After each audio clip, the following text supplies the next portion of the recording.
அந்த பொண்ணு வீடியோவை டெலீட் பண்ணிட்டா. இப்படி ஒரு பொண்ண நான் பார்த்ததே இல்ல. எவ்ளோ திமிரு! பொண்ண பத்தி அப்படி தப்பா பேசாதடா. கொஞ்சம் விட்டிருந்தா அவனால என் வேலையே போயிருக்கும். இந்த பிரச்சனைய மட்டும் நீ அமைதியா டீல் பண்ணியிருந்தா இவ்ளோ இஷ்யூஸ் வந்திருக்கவே வந்திருக்காது. சரி, காது குத்துக்கு என்ன பிளான் வச்சிருக்க? நான் வாங்குற சம்பளம் கடன் அடைக்கிறதுக்கே சரியா போயிடுது. இதுக்கு இடையில காது குத்துக்கு என்ன பண்றதுன்னு ஐடியாவே இல்ல. கம்மல் வாங்கணும், சீர் செய்யணும். அண்ணன், சீரெல்லாம் நான் செஞ்சுக்கிறேன். நீ கவலைப்படாத. நம்ம மருமக பிள்ளைங்களுக்கு நடக்க போற ஃபங்க்ஷன் நம்ம கிராண்டா செஞ்சிடலாம். கவலைப்படாத. நான் இப்ப என்ன தப்பு பண்ணிட்டேன்னு அவர்கிட்ட வந்து மன்னிப்பு கேட்கணும். அவங்க கிட்ட பணம் இருக்கு, அதிகாரம் இருக்கு. நம்ம கொஞ்சம் விட்டு கொடுத்து தான் போகணும். நம்ம பக்கம் நியாயம் இருக்குப்பா. நீ என் கூட வா. நம்ம அவங்க கிட்ட போய் சாரி மட்டும் கேட்டு வந்துடலாம். என்னால இதை செய்ய முடியாதுப்பா. அவர்லாம் ஒரு ஆளுன்னு அவர்கிட்ட வந்து நான் மன்னிப்பு கேட்கணுமா? என் தன்மானத்தை பத்தி உங்களுக்கு கொஞ்சம் கூட கவலையே இல்லையா? உன் அப்பா மேல, உன் குடும்பத்து மேல கொஞ்சமாச்சும் அக்கறை இருந்தா நான் சொல்றத செய்யு. இந்தாப்பா, இந்த செக்க பொடி. இத அப்படியே கொண்டு போய் என் அக்கவுண்ட்ல போட்டுரு. இனிமேல் எடுக்க போற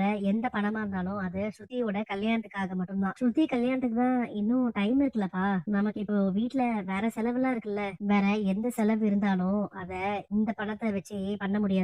நம்ம இப்படி பண்ணா என்ன? அவளை மன்னிப்பு கேட்கிற மாதிரி ஒரு வீடியோ போட சொன்னோம்ல. அவ அதை பண்ண முடியாதுன்னு சொன்னா, இப்ப அவ நம்ம கிட்ட வந்து மன்னிப்பு கேட்கறதே நம்ம ஒரு வீடியோவா எடுத்து சோசியல் மீடியால போட்டுடலாம். சூப்பர் ஐடியா மச்சான். மதி, வா மன்னிப்பு கேளு. நான் எதுக்கு சார் உங்ககிட்ட மன்னிப்பு கேட்கணும்? காலேஜுக்கு வந்து ஸ்டூடெண்ட்ட மிரட்டினது நீங்க. கம்ப்ளைண்ட் பண்ண வந்த எங்க கிட்ட மரியாதை குறைவா நடந்துட்டதும் நீங்க. என் வீட்டுக்கு வந்து என்ன மிரட்டதும் நீங்க தான். நீங்களே இப்படி கால் மேல கால் போட்டு உட்கார்ந்துட்டு இருக்கும்போது நான் எதுக்கு உங்ககிட்ட மன்னிப்பு கேட்கணும்? நான் எந்த தப்பும் செய்யல. அதனால என்னால மன்னிப்பு கேட்க முடியாது.